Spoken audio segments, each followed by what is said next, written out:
We all kind of have this sense that the fitness industry is really bad and only getting worse, right? But have you ever wondered why that is? In this video, I'm going to share my theory on what's so bizarre about the fitness industry with plenty of historical context. And spoiler, social media is not actually the problem. It's actually a really good thing. So, what brought this up was I saw a couple videos talking about the state of the industry. Eugene Teo put out one entitled Social Media Fitness is Double Plus Ungood. Now, that last part is not a direct quote, but it's as close as I can get without Big Brother unpersoning me for saying words that I'm not allowed to say in the first minute of a video for whatever reason, but later on, I guess it's okay. Anyway, his main point was that content is increasingly designed to play well in the algorithm rather than to be informative. Influencers are picking their stances on various issues based on what positions they think will get more reach rather than what they actually believe, etc. I completely agree with that take. Um, and I think most honest folks on here do. Steve Shaw also made a video agreeing with that sentiment and kind of getting further into the difference between the trend hopping that dominates the algorithm now versus the fundamentals of exercise that have always worked. And both videos are good. I've put them in the description, and I recommend you watch both of them. But here's the thing: while I completely agree, that both content creators are increasingly using, rage bait, clickbait, trends, just every other low tier engagement strategy that they can to get views. And I also agree that the algorithm itself is actually getting worse, making it harder for honest content creators to get reach, especially recently. I do think that the fitness industry has always been, you know, I think I'm still in the first minute, so I'm gonna hold off on saying it for just a little bit longer. But it's always been bad. I won't. I don't want to use words that are going to get this demonetized or whatever. Anyway, um, right from the start, monetization. It's funny I'm talking about monetization in the fitness industry while talking about demonetization. Whatever. That's maybe that's not funny. Whatever. Anyway, right from the start, monetization in the fitness industry has always been very weird and shady, and that's kind of a sad, strange thing, right? Because fitness is one of the very most valuable things out there. I mean, there are probably more important and valuable things, I guess, in life, but it's not a very long list. Physical fitness is definitely up there as one of the most valuable things that you can have. So you would think that providing people with assistance in getting into better shape in exchange for money will be a straightforward, mutually beneficial, wholesome thing, right? That it should be one of the best industries out there because it's such a good thing, right? But it's been weirdly shady right from the start. I'll give you an example. So today we have fake natties, lifters who use steroids or whatever to get desirable physiques and then they pretend they acquired that physique even though they're maroon or the veins sticking out. As Mark Bill likes to say, you can see their blood pressure. But they claim they acquired their physiques naturally so as to market their programs and supplements to their largely natural audience. We all know how that works, right? Well, back in the day, closet weightlifters were kind of the fake natties of the Bronze Era, if you will. And what I mean by that is that Bronze Era bodybuilders either denied lifting weights altogether or significantly downplayed the importance of heavy weightlifting in the development of their physique. The most straightforward example here is Charles Atlas. You've probably heard of him.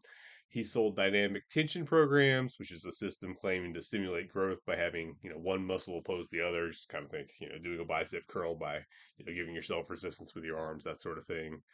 Um, anyway, that's what you were doing rather than actually moving an external object like a weight, right? And you look at his most famous pictures that I've seen everywhere, and I could totally believe that he'd never lifted in his life. But apparently, that's when he got older and out of shape. And as you can see from this picture, he actually looked like he lifted when he was young. And it's well documented that he did, in fact, lift, and he was, in fact, lying about not lifting to sell that program. So that's why that's kind of the best example of this whole like fake non lifter thing they did in the Bronze Era, right? So why lie? Well, dynamic tension is simple. It's cheap mail order piece of paper that requires minimal shipping costs, no additional investment in equipment on behalf of the buyer, right? Plus, it just sounds easier and less intimidating than weight training, which was widely feared at that time. So it was just much easier to convince people to buy a dynamic tension course than a course on, the actual weightlifting methods that Atlas, oh no, I kind of share a name with him in some way. Anyway, that Charles Atlas actually used to build his physique, right? So it's the dishonesty. And even the top celebrities of the day, who you'd think would be able to build a perfectly fine living without any kind of exaggeration or downplaying or anything, but apparently not. Anyway, even the top celebrities of the day were not immune to the pressure to downplay the role heavy lifting played in their physique. Eugen Sandow didn't deny heavy lifting altogether because obviously he was famous for, lifting feats of strength. I believe his bent press was like, well, I think, what, 271, and he had that record for a little bit, right? But he did significantly downplay the role of heavy weightlifting in his statuesque development in his physique. Much as many of the honest and transparent influencers today will downplay their doses. And the reason he did this was to market his light dumbbell system. Now, this was a mail order program consisting of a simple and insanely high repetition exercise program, like 50 reps or more in many cases, intended to be performed only with 5-pound dumbbells, which conveniently Sandow also sold, right? Now, Sandow apologists today will claim that it actually did work and that the secret was the use of advanced mind muscle connection techniques that have been lost to the modern world. And that's how Sandow actually really did get results out of, 50 or more reps with 5-pound dumbbells. But the reality is nonsense. I've read a bunch of books by large number of his contemporaries, strongmen of his day, and every single one thought he was full of shit, and they made sure to say so in their books. Like everyone I can think of, like made sure to make. They didn't all call him out by name, but they all talked about the light depot system. Obviously Arthur Saxon thought it was nonsense, but I mean, given their legal dispute, he might be a little bit biased. Okay, but then George Hackenschmidt also said the same thing. Herman Gorner did. Thomas Inch. Like everyone that I've read, every one of the guys at that time, the more serious strongmen, said it was nonsense. Alan Calvert, author of Super Strength, which is probably the first book you ought to read from the Bronze Era if you're interested, in my personal opinion. Very well written. Anyway, Alan Calvert even specified, he spelled out the exact rationale I said, that it's easier to profit by selling a program that only requires cheap, light dumbbells than one that requires serious equipment and would actually provide results. So that's why, even Sandow significantly downplayed the heavy lifting in favor of light dumbbells, right? And these were far from the only examples of systems downplaying the importance of weights. And I'm not denying that there was any value in any of these systems, like muscle control, for example, may offer some interesting advantages. But I definitely think the ease of profit was definitely a big motivating factor in like interest in promoting zero equipment training methods at the time and why it was so popular for guys with very good physiques who sure looked like they lifted to claim that they either didn't or barely lifted. So, from the very beginning of the fitness industry as we know it, many of the influencers of the day, so to speak, were watering down the quality of the information that they were providing in order to make more sales. And that brings us to the central problem with the fitness industry. There's a massive disconnect between who could profit most from the information that fitness experts can provide and who is most profitable to market to. I was watching yet another video about the state of the industry. This one by Basement Bodybuilding, which, at risk of sounding like a broken record at this point, is a very good video, and I recommend watching it. It's in the description. Anyway, Basement pointed out that most content in the industry is targeted at beginners, whereas it's actually like later intermediate lifters who have made some progress, maybe advanced lifters, people who have gotten a lot of progress but reached plateaus who are most in need of good quality information and could actually benefit from information, right? And the stick to the basics rhetoric that a lot of well intentioned experts put out is actually very unhelpful to these people. But very few creators focus on more advanced lifters because there's just very little money in it, right? The unfortunate reality is most people who are interested in fitness will never get very far with it. That seems to have been the case in the 1800s. It's the case now. Most people just won't stick with it consistently or won't put in enough effort. And these people, in a way, have zero need of information because almost anything applied with effort and consistency would work for them. But because they don't know how to get results on their own, they're not going to put in the consistency or the effort. um, you know, these are also the ones who are most willing to spend their money on something that promises to give them results because they don't know how to get it on their own, especially if it promises that those results are going to be easy. You guys see the problem here? And then there's a second group of people who, do have some agency and some work ethic and critical thinking, and they're able to get past the beginner stage, and because that's really all it requires to get there. It doesn't require an advanced degree or anything, and you don't necessarily have a particularly high need for information to get past the beginner stage, right? But many of these folks will be satisfied with the results they get. Maybe a super high level of fitness isn't the most important thing in their life. They're okay with, being in good shape, and good for them. That's perfectly fine, right? Nothing wrong with that whatsoever. And, and maybe they'll buy some programs or something out of curiosity, but really they're doing fine with the information that they already have or that they can easily find for free online, so they don't really need any more.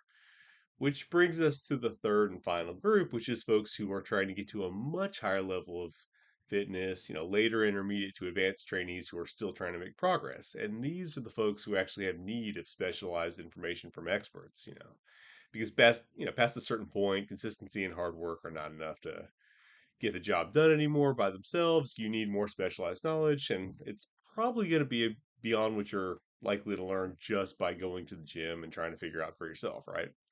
And in many cases, these people are very happy to pay for solutions to their problems because they know how much they can achieve if they're able to overcome the barriers that are in their way, or just, learn things in a domain that they don't know that much about.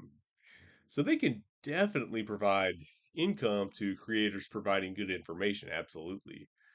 But of course, this category of trainee who actually has a genuine need for more and better information is a very small fraction of the population. So, of course, they can't financially support the entire fitness industry, right? And because their needs are going to tend to be much more diverse and individual, it isn't even possible to provide useful information to this entire segment as a whole the way you could with beginners.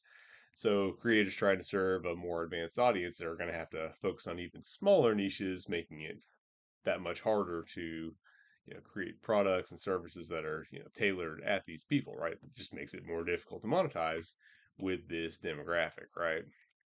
So that's the inherent problem with the fitness industry. The people that you can help the most and the people that you can make the most money from aren't necessarily the same, and it seems that it's always been that way from looking at the historical record. In other industries, the people who need your help most, the people you can help the most, and the people you can make the most money from tend to be the same in most cases, right? If you're a plumber, the guy with a broken pipe that flooded his house needs your help, you help him, he pays you, right? It's simple. But the way, the way fitness works, if we use that analogy, would be you put out a bunch of free information on how to fix your own pipes. Some people take that and fix their pipes for free. So you help them without paying you anything, but then you use that free info to market courses on basic drain cleaning, which a bunch of people buy but don't actually implement, so their pipes stay clogged, and you didn't actually help them even though they actually paid you. And then you also have a couple aspiring plumbers paying you to teach them the finer points of the business, but there's only so many folks that are willing to actually pay money to learn plumbing. And if that's not working out for you, then you sell some powders that are going to make you more alert when fixing pipes, right? Actually, I don't want to talk about. I probably shouldn't talk about you taking powder to be more alert when fixing pipes on this channel. I feel like that might be promoting something I'm not supposed to, talk about in the algorithm. Anyway, that would be a weird system, right? But that's exactly what we have to somehow navigate in the fitness industry, which makes it a really weird industry. And in spite of its apparently wholesome nature, right? My understanding is that's even how like IRL gyms work. A lot of gyms are only able to remain profitable by having a lot of members who never actually use their memberships. If everyone who was actually signed up to the gym actually came in, they'd be too crowded to function. But if everyone who didn't use the membership canceled, they go out of business because they wouldn't be getting enough money. And then if they raised the rates enough to profit from just the people who actually use the membership, they'd be too expensive.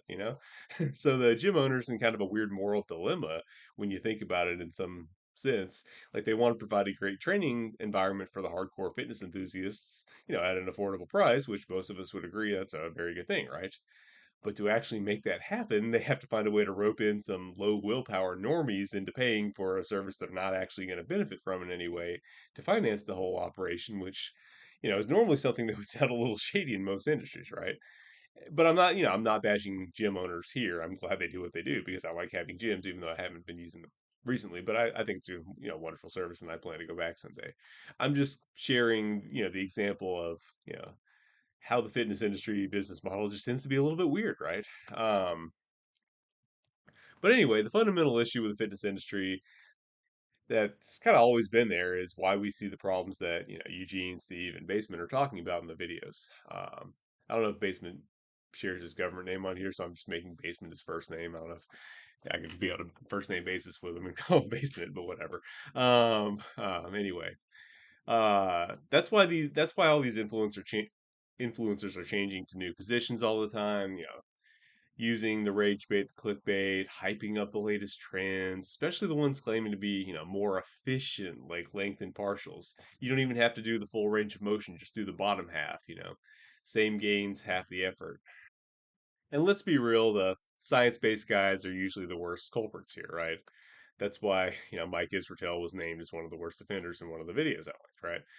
And I would argue the whole reason science based lifting has been so successful, given the dynamic that I just explained about marketing to perma novices, is that ironically it works like good science fiction.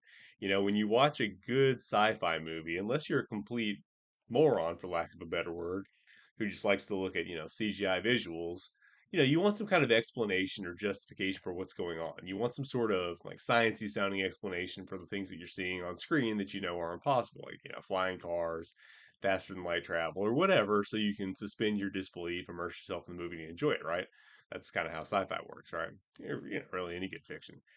Anyway, the perma beginners kind of want this fantasy of an easy training program that'll quickly get them gains without any serious effort, sacrifice, or inconvenience on their part. That's kind of why the influencers have been selling these, easy, low equipment, low effort. Not that all low equipment programs are bad, but I'm saying like easy, low investment programs. That's why the influencers of the Bronze Era have been selling those easy programs since the Bronze Era. But in these cynical times, where we have all these, videos debunking everything, reality intrudes and prevents them from really believing that fantasy because they kind of know deep down that they have to train hard, right? Unless somebody can make that fantasy seem real for them by giving them a compelling, authoritative sounding explanation for why this time they'll actually make great gains off easy training with no difficult exercises, no, reps in reserve, not going to failure because you don't want to do that according to science. And that's exactly what science based does so well. It sells the fantasy of easy results, right? Just a more optimal, efficient way of doing it where you don't have to work as hard or as long, right? And there are constantly new studies coming out to hype that up even more. Oh boy, now it's going to be even more efficient and effective. We have this new study. We're going to use this, right? Always something new that's going to, like, this time it's going to work, right? Science is actually very good at selling that continuing treadmill of fantasy, right? It's not that you have to do science to hype up some kind of secret method to sell the perma beginners. There are plenty of different flavors of that, right? But that's kind of the idea. You have to sell them on the idea that there's this new method that they haven't tried before that'll make this time be the time that works. That's the most reliable way to make money by selling fitness information, unfortunately. And that's why you see honest influencers like Steve and Eugene criticizing that sort of thing. Saying these folks should just kind of stick to the basics. Not that, and I'm paraphrasing because these guys are very sophisticated in their training, and they don't just say stick to the basics. But you get what I'm saying. They're calling out this constant change for change's sake, right? Um, and they're right. The basics would absolutely work for perma beginners if they would just execute them, right? But of course they won't, and it's hard to sell them a program that's just the basics because they kind of know in their own heads that they won't execute it. You know what I mean? So it's funny, right? So anyway, we get a lot of stick to the basics talk, like I said, for good reason. But that ends up in some cases hurting the people who are actually capable of listening because they hear stick to the basics repeated so much their whole career because, folks are trying to tell the beginners to knock off the silly stuff. Um, that anyway, they end up prematurely plateaued because they actually do need to know, maybe not like secrets, but definitely more specialized, maybe esoteric methods that aren't so commonly known. As Basement pointed out in his video, like the basics got him to a 16-inch arm, which is quite good. A lot of people will be happy with that, but he had to be much more specialized and advanced to get to 18 inches, right? And that's where, as much as social media gets a bad rap, I think it's actually an extremely valuable tool. In some ways, it's actually getting better. Case in point, I'm now following natties with 18-inch arms like basement bodybuilding, and learning esoteric arm wisdom that may actually get me there too, or at least closer than I am now, right? At the same time, I'm working towards a front split. Like I'm working towards a front split. I'm not that far away from it, or at least like, kind of sort of one. I'm working towards a front split. That's crazy, right? And I'm working towards it with Lucas Hardy, who I found on social media. Um, I mean, I used to be really inflexible. I thought mobility training was bullshit because all I used to see back in the day was that, supple leopard foam rolling nonsense. And I thought that was what mobility training was, foam rolling, right? So I missed out on all the ways that real mobility training could actually, help me level up my capabilities. But now that folks like Lucas are getting better information out there to thousands of people, I'm finding all sorts of ways to improve, right? And it's been like that in so many other areas of my fitness as well. I'm connecting with really good information, things I didn't know about before on social media, and then making drastic improvements even after lifting for however many years I have been now, which I don't want to count now. So yeah, so while there's more nonsense out there to confuse beginners than ever before, there's also more really good information out there more readily accessible for advanced trainees. And I mean, beginners ought to be able to make progress even if they are confused if they work hard enough. Like, you have to be really confused not to make progress if you're actually just executing with good effort as a beginner. Anyway, so what basement bodybuilding was advocating for was more catering of information to these later intermediate to advanced lifters who actually do need specialized information to go further. And that's also who I'm trying to focus on as well, because that's what I really benefited from personally. And also because in that case, ideally, we can do fitness just like plumbing in the example that I talked about before. You want a solution to something that I specialize in, and you're happy and willing to do your part in that as well. You pay me, I help you solve it, everyone's happy. Except that we're actually way happier than with the result of a plumbing fix, because I mean, at the end of the day, you're still kind of depressed if your pipes flood your house, even if you do get it fixed, right? And also because, helping somebody who's already really strong or fit or athletic to get even better, chase higher goals, fulfill their vision for themselves, your vision for them. That's really awesome. You get somebody who, is going to do great right from the start, and then they still surprise you with how well they do. And you're like, dude, you're killing it. And they're like, nah, dude, it was your program. And you're like, nah, dude, it was the way you executed it. I'm going to stop, waxing poetic here, but I've got some awesome clients, which is really cool. And those kind of interactions like definitely make me want to keep skewing towards more in-depth info, you know, more geared towards advanced lifters. But that definitely does make some things more difficult when it comes to monetizing in some ways. Like my programs have landed really well with their target audience, just very good reviews. Like last couple of weeks I've had this really jack guy with massive biceps. He didn't well, I'm not going to say he didn't get that on the program, but he already had them coming in, right? Anyway, but he's been making these really cinematic story posts on his Instagram from his running of Silveria Space Marine, which makes it look really cool. I mean, it is really cool, but he makes it look really cool. And anyway, that's really cool to see. But at the end of the day, still the target audience isn't the biggest because that one's a fairly high effort intermediate to advanced program with some fairly involved lifts, right? Obviously, my other program, parking lot bodybuilding, same thing, like fairly involved program. It's very good for people who need to, get a lot done with minimal equipment. In fact, extremely good for what it does, but fairly niche, right? Not necessarily, you know, the one size fits all like sell to everyone beginner program, right? Same thing with the book, All Time Lifts for Modern Lifters. Lots of exceedingly impressive folks in the industry gave it really high praise. And I mean, as far as like emotionally, personally, I mean, I'm so satisfied with that as an author and just as creator, somebody who's in the fitness industry. Like I couldn't be happier, right? But at the end of the day, it's a 225 pound or pound. I made it 225 pages because that's the pounds, right? Anyway, it's a 225 page tome on scary esoteric old time lifts, and that's not exactly the most mass market volume seller. So it's not it's not it's not a one stop shop for for profit, right? I mean, it's been selling consistently. I appreciate everybody who's buying it. It is selling consistently, but it's not going to sell as well as something probably much easier to write that is more targeted towards beginners. You know what I mean? And not and that's just a factor of being targeted at a more advanced niche audience, right? So all that to say, while I don't think they should be doing it, I do understand why people hop on one trendy idea to another to try to sell programs to beginners. I don't agree with it. They shouldn't be doing it, but I get why they're doing it. I'm certainly not going to do that myself. I'm going to keep trying to get information to people with a proven ability to execute, you know, what they can really benefit from, in a way that works for them and also lets me make a living from this. And I'm optimistic that it's going to work because, I mean, for all the complaining we do about the algorithm, I mean, if there's one thing social media ought to be able to do, it ought to be able to help, folks who could benefit from the information I have find me, right? Anyway, to that end, I'm going to start a membership on here.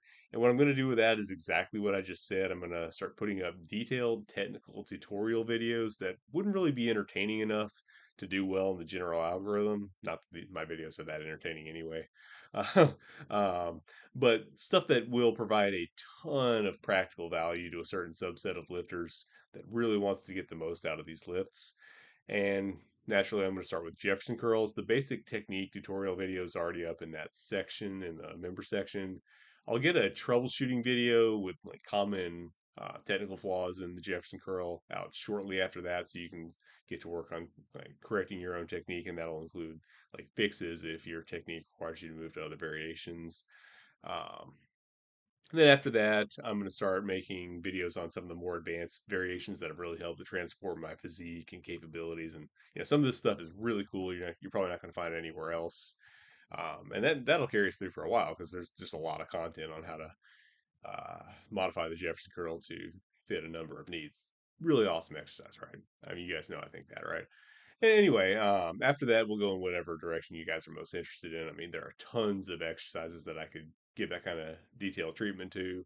We can start doing form reviews for you guys. It's like videos, with look at hey different people performing different exercises in this way. We can just critique and learn from that. That could be cool. Or really whatever you guys are most interested in. But I think it's going to be a really good resource for a certain subset of lifters. Definitely not going to be like mass market beginner, that thing, but it'll be a very good resource for a certain subset of lifters and at a very affordable price. I put up different payment levels on there. They all get access to the same stuff. You're not gonna, if you don't subscribe to the highest level, you're not gonna miss out on anything. That's just so that, if you can pay more, like if you have a good job, if you live in a high income area, then, I would appreciate it if you paid a little more. Whereas I know some people, are just getting paid at a much lower scale than people who live in, the United States or Los Angeles, where I live. And anyway, you all get access to the same stuff. Just, if you can pay more, I'd appreciate it. But do whatever works for you financially. I mean, I know the economy's rough right now, and I'm trying to find something that works to get you access on some level and, without breaking the bank for folks, because I know it is rough out there. You know what I mean? Last thing before I sign off. So this channel is now sponsored by Barbell Apparel, which is awesome because I've been wearing the jeans forever. And right now they'll give you a free hoodie like the one that I'm wearing. Go ahead and show you a little bit. Nice design in the back. Anyway, they'll give you a free hoodie like this on any order over $99 right now. You already know the jeans are really good and you should buy some, but if you're anything like me, you probably gotta wait till the jeans you already have a hole in them before upgrading. I get that. But you ought to consider buying now because I mean the hoodie is perfect for fall weather. Right now we've been having a ton of mist, which is really sick. I love mist. Some people depresses, but to me it kind of energizes me. But anyway, it's perfect for the weather. It's like light enough to carry a 2-year old up a really steep hill to go look out from the lookout, but then also be cozy up in the mist up top. So that's pretty. That's a pretty good little sweater right there. Anyway, the good, more importantly, the good folks at Barbell support smaller channels like me and basement bodybuilding who are trying to focus on good information rather than just appealing to the most mass algorithm audience, right?